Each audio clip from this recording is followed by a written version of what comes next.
ઝીણો ઝીણો વરસાદ ચાલુ છે. તો આજે અમારું થોડુંક ઓફ છે.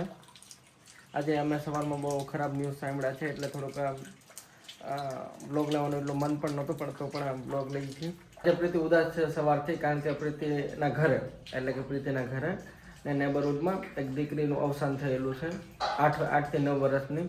અને રીઝન શું છે કે એને બ્રેન ટ્યુમર હતું અને બ્રેન ટ્યુમર ખબર ક્યારે પડી 2 દિવસ પહેલાં જ. અને હતું બ્रेन ट्यूमर नानपणથી बचपन से होगा जब 2-3 साल की तब से वो डेवलप हो गया होगा ऐसा कुछ होगा. સુધી ઇગ્નોર કર્યું ને જ્યારે લાસ્ટ સ્ટેજમાં હોસ્પિટલ લઈ ગયા તો પછી ટાઈમ ઓવર થઈ ગયો હતો. કેવડી હતી? 8 વર્ષ. હવે 8 વર્ષનું બાળકે શું દુનિયા જોઈ હોય? કાંઈ નહીં. હે કે નહીં? ભગવાને દુઃખ નાખે છે ને કોઈ. અને એમાં મેન વસ્તુ શું છે કે એના મેન તો એના મમ્મી ઇગ્નોર કરતા રહ્યા. જાણે જ્યારે પણ એ કીધું કે મમ્મી મને માથામાં બહુ દુખે છે, મને બહુ જ પેન થાય માથામાં, તો એમ કે ભણવાના બાને કે એવી રીતે કે નાટક કરે છે એ રીતે ઇગ્નોર કરતા રહ્યા. એટલે આવું તમારું બાળક ત્યાં જો તમને કોઈ ફરિયાદ વારંવાર કરતું હોય તો એટલું બધું ઇગ્નોર પણ ન કરે. શું ખબર કે એ બહુ સિરિયસ વસ્તુ હોય. એટલે ભાઈ એક વસ્તુ છે જ કે બાળક થોડુંક નાટક કરી શકે કે એને ભણવું ન ગમતું હોય, લેસન કરવું ન ગમતું હોય, પણ દર વખતે કે જો કહેતું હોય તો એક વાર તો આપણે એને સિરિયસ લેવું જોઈએ. દર वक्त આપણે नाटक नो कह सकते. मतलब डॉक्टर लास्ट 2-3 महीने से डॉक्टर भी दिखाया होती है लेकिन उनके दिमाग में ही नहीं आया कि एक बार वो फोटो करा लेते हैं, देख लेते हैं कि क्या है ना है. वो नहीं किया. फिर परसों मतलब जिस दिन उसको सीरियस हो गया उससे एक दिन पहले हमारे घर पे खेल रही थी. 2 દિવસ પહેલા એલા ટૂંકમાં ત્રીજા દિવસે 3 દિવસ પહેલા પ્રીતિના ઘરે એ છોકરી રમતી હતી, ડાન્સ કરી અને અત્યારે એ ખતમ થઈ ગઈ. તમે વિચાર કરો આ કેવો સંસાર હે. એટલે પ્રીતિના મમ્મી અત્યારે શોકમાં, એને ઝટકો લાગ્યો કે હમણાં 2 દિવસ પહેલા અહીંયા ઘરે રમતી હતી. કારણ કે તમે તો બ્લોગમાં જોયું કે ત્યાં જે પ્રીતિના ભાઈની છોકરી છે એટલે એ બે બેસ્ટ ફ્રેન્ડ હતી એટલે એ ત્યાં ઘરે રમતી હોય. મમ્મી તમારી સ્ટાઇલ બતાવો તો. इसको ट्रायंगल करके फिर सर्कल करेंगे. 3 ખૂણા વાળી. 3 ખૂણા વાળી રોટલી. ગોળ બને. પછી હાથ પણ વાળી બને. એ બનાવી. ઘણી બધી સ્ટાઇલ હોય આમાં. મમ્મી તમને દીકરી વાલી હોય કે ન હોય? દીકરી બધાને વાલી હોય. ગરીબને ગરીબની વાલી હોય, તવંગરને તવંગરની વાલી હોય. ગમે બધાને વાલી હોય. દીકરી દીકરો બધાય પોતપોતાની જગ્યાએ બધાને વાલી હોય.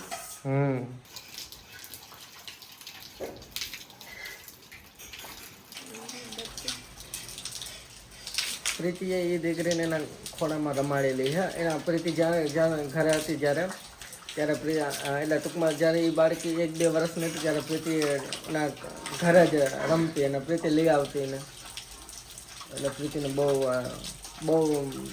શું મમ્મી સબ્જીમાં ખાજે બતાવો. ચાલો જમી લઈએ.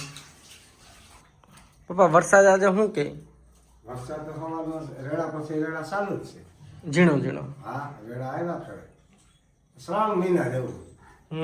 ખરાવડા પીડા કરે. રેડા પછી રેડા આવ્યા. શ્રાવણ ક્યારે ચાલુ થાય? શ્રાવણ ઉતરે પછી શ્રાવણ મહિનો. એટલે કે પેલો સોમવાર કઈ તારીખે? પછી તો 2 સોમવાર જ ગયા ને હાડના. હજી આ 2 જાય પછી આવે ને. તો તમને બધાને ખબર છે કે અમારી ઘરે અત્યારે સીતાફળનો વરસાદ થયો છે અને બહુ પાકી ગયા. 2 દિવસ પહેલા તો નહોતા એટલા પાક્યા પણ કાલે પાકી ગયા. એટલે અત્યારે આપણે હવે બહુ બધી અમને કમેન્ટ છે કે સીતાફળનો મિલ્કશેક બનાવો. અમારે જે પહેલેથી જ અમારા જૂના અને એના જે સબસ્ક્રાઈબર છે, જે અમારી ઓડિયન્સ છે એનો બધાને ડિમાન્ડ છે કે તમે બનાવો મિલ્કશેક. તો આપણે મિલ્કશેક બનાવી નાખીએ. મમ્મી દૂધ આગળ આવી જાય. દૂધ તો ગામમાં તૈયાર જ હોય. सीताफल मिल्क शेक, फिर सीताफल बासुंदी और रबड़ी. और बासुंदी रबड़ी का तो नहीं पता, मिल्क शेक का रेसिपी एक ने दे दिया कमेंट में. वो ट्राई करते हैं. દૂધમાં તો બે વાકી ગઈ છે. હું પપ્પા દૂધમાં તો બે વાકી ગઈ છે. મારે પાટો ગામમાં જ લે થાય. हाँ तो गांव में ली जाओ બધા वो मिल्क शेक का किसने वो दिया है वो जो हमारा सब्सक्राइबर आफ्ताब भाई वही ना हाँ मतलब मैंने नाम नहीं देखा बट बोला ना कि डीप फ्रिज में रख हाँ हाँ वो ऐसे हम हाँ उन्होंने बोला है तो फिर हम वही करते हैं अभी મમ્મી ક્યાં आ गया अपना सीताफल ઉભર ઉડાઈ ગઈ बताओ આ બાજુ ઉઈ आज उन्हें काला पण पड़वा मींडा ઈ તો આકાશું એકાદું ઉતરી ગયું ને એટલે બાકી કાંઈ નહીં. ઈ ખેરવા ગયા હોય કીધું તો ખરી ગયું હોય હાલ માનું બે પાકે તો શું કરવું કોઈ એ सीताफल मिल्क शेक કોઈ પીધું નથી આજે આપણે પહેલી વાર ટ્રાય ઈ કરી તો બની જાય મજા આવે પીવાની. ના એ આપણે કઈ જોયું નથી. હા તો તમારી પાસે નામ હારું મિલ્ક સિલ્ક નું. આ મમ્મી કહે કે મેં તાર પપ્પાને ઘણી વાર પીવડાવ્યું અરે ના એ ઓલા કાચા તવેડા ખાતા હોય ખાતા હોય. આપણે કઈ મિલ્ક સિલ્ક કે કઈ જોયું નથી. અને નામે પહેલી વાર સાંભળ્યું આપણે આ બને ઈ. નામ પહેલી વાર સાંભળ્યું હા આપણે તો આવી કોઈ બધી નામે નથી સાંભળ્યું. बनाना मिल्क शेक पी एक बार जो पसंद તો અત્યારે અમારે ઘરે આવી ગયા દોડવા આવી ગયા एक बार जो रेसिपी पसंद आ जाता है वो फिर કારણ કે જેન્યુઅલી બહુ મસ્ત कम લાગ્યા से कम 20 बार बनेगा ને પસંદ આવવાનું કારણ એ છે મોસમ બસ રેડી હાલો નવી આઈટમ અત્યારે બનાવી છે સીતાફળ મિલ્ક શેક પણ મન ખાવાનું આ છે थोड़ा बड़ा है કઈ રીતે કરવાનું मम्मी ने ये ट्राई किया था हाँ बट ऐसा पॉसिबल नहीं फिर हाथ से ऐसा करके करना હાલો હાલો स्क्वीज कर करके તો આ તો જે બહુ હાઇજેનિક વ્યક્તિ હોય એ જ કરી શકે ને પપ્પા જેવા કરે તો કનેક તો તાર પપ્પા છે હું પપ્પા તો તમે બી નીકાળી દેજો હાલો બી હા બી તો નીકળી જાય. આ જો નીકળી જા હા નીચે ઓલું પાથરો પપ્પા બોલે કે એ નીકળી જા એટલે આ જે વ્હાઈટ હે ને એ થોડો કલર બદલી જશે ચાલશે ને ઈ તો હાલ છે એમાં દૂધ ભરી જાય ને કલર બદલે શું કયો अब इतना मेहनत होगा तो 150-200 रुपए ग्लास नहीं लगेगा क्या આપણે કમેન્ટ આવી કે અમારા સિટીમાં તો આને 150 થી 200 રૂપિયા છે એક ગ્લાસના સીતાફળ આ મિલ્ક શેક ને સીતાફળ ને હા આમાં મહેનત વધારે હોય. હા આમાં મેં પણ આ તો હું ત્યાં તો ત્યાં તો વાર લાગે ને ત્યાં તો મોંઘી આવે છે પણ અને આ બાજુ તો સીતાફળનું ઘર છે બધી. આ તો બીજ મોટા હે ને મસાલો ને થોડોક નીકળે छुटका इसका फ्लैश है और देखो बीज એટલે જ જો અમે બે માણા હોય થોડી રોશની બેન કઈ દૂધ વાળું પી લે તો પછી અમારે બે ને મહેનત કરીને હું ખાયા કરવું આમ સાથે સીધા પણ મંડીએ ખાવા પણ આ લાગવાનું બહુ યમી હો મને લાગે છે जिसमें जितना मेहनत हो उतना अच्छा મને લાગે છે કે આ બહુ યમી બનશે ઈ તો યમિત બને ને અને મને એવું પણ લાગે છે કે આ આપણો બ્લોગ જોઈને હિતાશને પાછા આવશે હે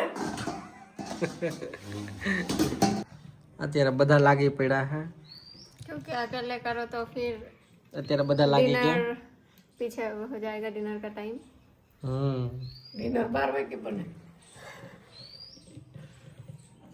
હવે આના 200 રૂપિયા હું 2000 નો પોહાય આમાં કાંઈ થાય કાઢવાનું કે કેમ ખબર પડે એના મશીન બી કાઢવાનો આવે. અને બીજ હોય એ જ કંટાળો આવે બી કાઢવા ઈ જ કંટાળો આવે ને. પછી અમે કઈ થાય એ ફરક પડે કે નહીં મમ્મી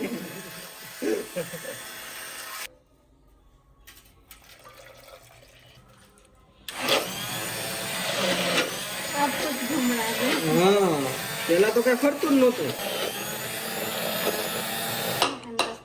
ડન થઈ ગયું એમાં હું વાર લાગે बाहर तो लगता है इसको હા હાલો તો હવે ટ્રાય કરી वो खोल હાલો સર્વ કરો હાલો ઓ બનાવો હાલો પપ્પા આ પીવું તમે છે લઈ લો. બધાને હા ભલે એક એક બધાને આપી દઉં થોડું થોડું નાખજો આલ્યો મમ્મી હું પપ્પા હા તો બહુ અસર થઈ. હાલો તો પપ્પાને બેહાડી દો મમ્મી હાલો બોલો બિયા કાઢવામાં એ કાઢો હજી છે એમ તો પાકેલા ઈ પાસે કાંઈ કાંઈ નહીં તો તમે બિયામાં તો કાઢી દેજો બી સાદાનું નથી કહેતા પપ્પા કે કઈ બોલવું ય નહીં હા.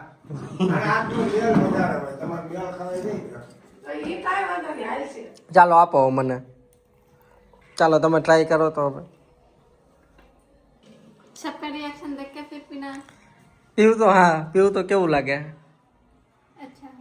મમ્મી તમે કહી દો કેવું લાગ્યું પપ્પા તો સર આજે હોય તે પીધા કરે તો આ તો આખો દી પીધા કરે આવું હોય તો તો બેહાડી દો પપ્પાને એટલે આખો દિવસ મળ્યા રાખો જેને પણ અમને કમેન્ટ કરી બધાને બહુ થેન્ક યુ ठंडा हो गया ना इसलिए और बेटर लगा। અને કારણ કે જેન્યુઅલી બહુ મસ્ત છે તમે પણ ઘરે ટ્રાય કરજો જેણે નથી કર્યું એને જે 150-200 रुपए वर्थ इट है। આ તો મને પ્રવાહ ન પીધું લ્યો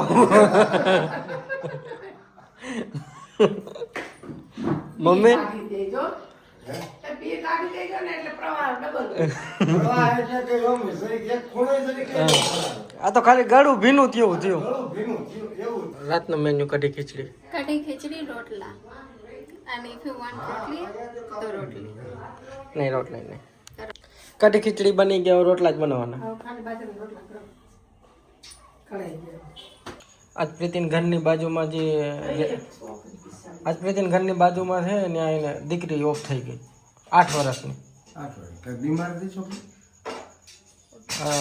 મગજમાં કેન્સર હતું એ 2 દિવસ પહેલા જ ખબર પડી લે ખબર પડી તો મોડું થઈ ગયું તો પાછી એવું થાય હા, કેમ ખબર પડે આમાં મગજનો કઈ ખ્યાલ ન હોય ને એમ કે મગજની અંદર શું હોય એ થોડી ખબર હોય કોઈ ના પાડી અહીંયા કોણ આવે ઘડિયા ઘડિયા એ ઓલી બસું હોય છે બિલાડીનું ए એ આ ખાવા હાટો આવે कुछ है ही नहीं। એમ એના મા બાપને ખબર નથી એ એમાં એવું કે છોકરી ફરિયાદ કરતી કે મમ્મી માથું દુખે પેટમાં દુખા રાખે ને એવું એની મમ્મીને એમ કે આ મોબાઈલ જોવો હોય ભણવું ન હોય લેસન ન કરવું હોય એટલે બાનું દે છે માથાનું પણ કે એક વાર બાનું દે 2 વાર બાતું હર વખતે પછી એને મોટા દવાખાને સર્જન ક્યાંય એવું બતાવ્યું જ નહીં હે સાદો ડોક્ટર પાસે 1-2 વાર લઈને પછી દવા લઈને ઈ તો એની ભૂલ કહેવાય હા.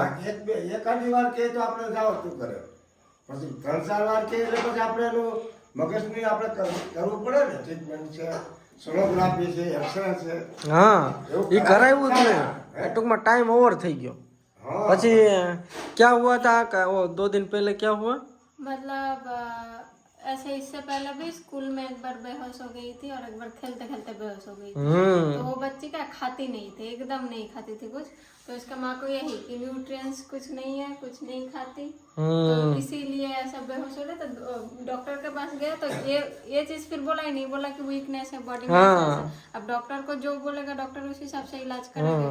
अब अगर डॉक्टर को बोलते हैं कि नहीं दिमाग में ऐसा माथा दुखता तो कुछ અને હમણાં તો પ્રીતિ અમને ફોટા પણ બતાવ્યા કે એ નાની હતી ત્યારે પ્રીતિના ખોળામાં રમેલી છે 8 વર્ષની બાળ हमारा घर पे ही, मतलब पास में ही है આ हालांकि। કીધું ને કે 2 દિવસ પહેલા ને ઘરે ડાન્સ કરતી હતી તમે વિચાર કરો 2 દિવસ પહેલા ને અત્યારે એ આખો ક્રિયાક્રમ ને બધું પતી ગયું मतलब मेरे मोहल्ले का तो आज कोई काम पे भी नहीं गया, मतलब इतना शौक लगा सबको, कोई काम पे भी नहीं गया, कोई कुछ रेगुलर माँ बोल रहे उसके जितने भी वो फोटोज भेजा देखा ना कितना वो है, तो उसके साथ जो खेलने वाले हैं वो भी रो रहे थे, उनका बुरा हाल, इतने छोटी छोटी बच्ची कोलकाता रेफर किया, फिर वहाँ पे जाके जो न्यूरो सर्जन उनका ऑफ डे था।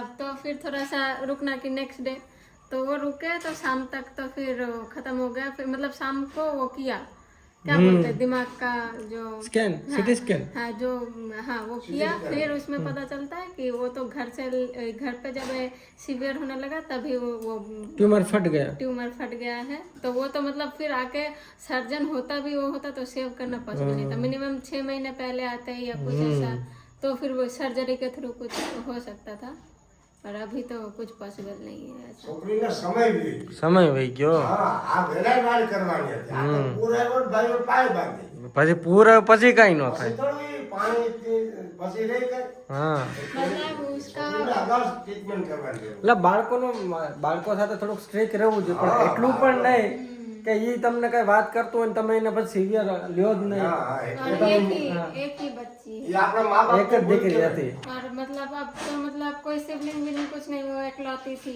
तो उसका माँ का रो रो के बुरा हाल कि मैंने मेरी वजह से ऐसा हुआ, तो वो भी एक ट्रॉमा गिल्ट में चले जा रही है। તો હા હવે ગિલ્ટ रहेगा पूरी तो लाइफ उसका पापा तो ऐसे चल भी नहीं पा रहे, लोग पकड़ पकड़ के लेके जा रहे हैं, ऐसा हालत है, चल नहीं पा विचार रहे। करो और लास्ट तक जब वो एम्बुलेंस में थी, लास्ट मोमेंट में भी ऐसा बोल रही थी कि मुझे पकड़ के रखना, मेरा हाथ मत छोड़ना। ऐसा સાંભળો. એક સમય વહી ગયો પણ સમય કોઈ દી પાછો નથી આવવાનો. સમય પાછો ન આવે મારા કે એને એ દીકરીની બારે જિંદગી છે ને એટલી એમ નકર એ વેલા વાઇટ ન કરે. પછી આપણે પછી કેવા એ તો આપણે મનને સહાનુભૂતિ દેવા હતું કે હા એનો સમય થઈ ગયો. સમય. પણ જો આપણે પૂરતી કોશિશ કરી હોય હા, અને પોસાય ન પછી ન બચે પછી ભગવાન ઉપર છોડી દેવાય પછી મારા કે એની જિંદગી હોય તો મારા કે હા अब उसका लाइफ खत्म हो गया. અને આ હા આપણે આપણી બનતી કોશિશ કરી લીધી. અને આ મા બાપને આખી જિંદગી અફસોસ રહી જાય ને હા કે અમે અમારી દીકરી કહેતી ને અમે એનું માન્યું નહીં. हाँ वो थी थोड़ा सा ऐसे शरारत इन द सेंस पढ़ाई में उनका वो नहीं था तो माँ बाप ने वही सोच लिया कि ये पढ़ना नहीं है इसलिए बहाना પડાય તો ઠીક હવે 8 વર્ષનું બાળકમાં હું પછી પઢાઈ કરી લેવાનું. એને બહુ ઓલો ન હોય. પણ આના ઈ બધું છે ને નાના બાળકને છે ને આ નાનપણથી એને પઢાઈનું પ્રેશર હોય છે. 2.5 साल હા 2.5 વર્ષના બાળકને પણ ચાલુ કરી દે. આપણે આ બાજુ થોડુંક એટલું બાળકોને એટલું નથી પ્રેશર હોતું. આપણે અહીંયા જ્યારે 11-12 માં જ્યારે નીટની પ્રિપેરેશન આવે ને ત્યારે અહીંયા પ્રેશર આવે. एक बच्चा दो स्कूल में जाता है एक सरकारी स्कूल में और और एक प्राइवेट में स्कूल में अभी भी अभी जाता है ये जो इसके जो सभी क्लासमेट है ये ऐसे ही सब थे 2 स्कूल रहता है प्लस ट्यूशन भी रहते 2-4 ट्यूशन रहता है ऐसा प्रेशर बहुत होता है बच्चों को અને બીજી વસ્તુ કે ત્યાં થોડુંક મેડિકલ ફેસિલિટી એટલી સારી નથી. वो मेडिकल फैसिलिटी આપણે જેમ 108 માં આપણે ફોન કરી એટલે આપણે ઘરે એમ્બ્યુલન્સ આવી જાય ને ત્યાં એવી કઈ સુવિધા જ નથી. ત્યાં સુવિધા નહીં. નહીં રામના નામ. આપણે ગુજરાત હારો. पैसे से આમ હા એટલે એમ્બ્યુલન્સ છે પણ ટૂંકમાં પૈસા દઈને એમ આવી સરકારી સેવા નહીં. पॉपुलेशन के हिसाब से जो फैसिलिटी मिलना चाहिए वो હા ત્યાં પોપ્યુલેશન આજે જનસંખ્યા વધારે છે પણ એટલા દવાખાના નથી એટલા ડેવલપ દવાખાના નથી.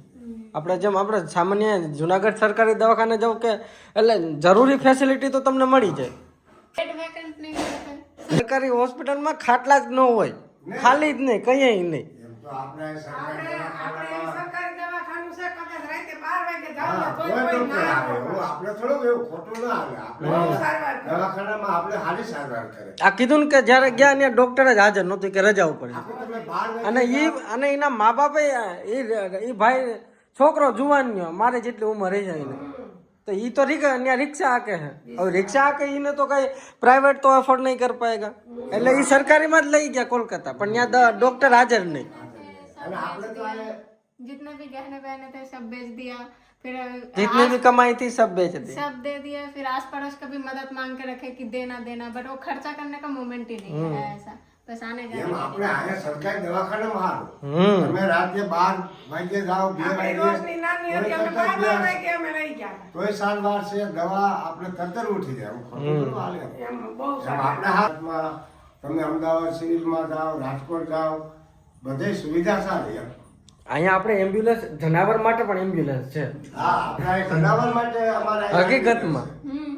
એમ આપણે અહીં જનાવર માટે હોતો એમ્બ્યુલન્સ એમાં આપણે એમ ગુજરાતમાં હારું એમ. હા इशू हो जाता वो मैंने बोला था कि उंगली सड़ने लगा था अब किस वजह से वो तो मतलब उसके लिए बेंगलोर इस साइड पे आते हैं मतलब बंगाल के अंदर तो मेडिकल फैसिलिटी गैंग्रीन हो जाए मतलब कुछ भी अगर सीरियस हो रहा है तो बंगाल छोड़ के तुम्हें जाना पड़ेगा. हाँ वहाँ पे तुम रहोगे कोलकाता पीजी मतलब खर्चा एक्सट्रीम होगा फिर डॉक्टर भी यही ऐसे है ना कहता है डॉक्टर भगवान का रूप होता है no offense to them but मतलब मोस्ट ऑफ द टाइम ऐसा ही देखा जाता है कि डॉक्टर पैसों के लिए घुमाते जो काम ऐसे ही चुटकी में हो सकता है या फिर नहीं भी हो सकता है तो लास्ट तक लटका के रखते हैं फिर जब ना होगा तब बोलेंगे कि रेफर कर देंगे इस टाइप का अगर प्राइवेट में जाओ तो इसीलिए लोग वहाँ पर रिस्क नहीं लेते थोड़ा ज्यादा होगा तो बेंगलोर चेन्नई साइड आ जाते हैं હા હાલો જમવા બેસી જાઉં ને.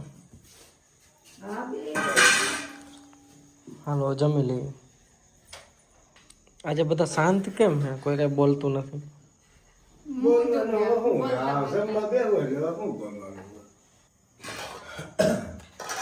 કઢી આ છે કઢી આ તો घना ज्यादा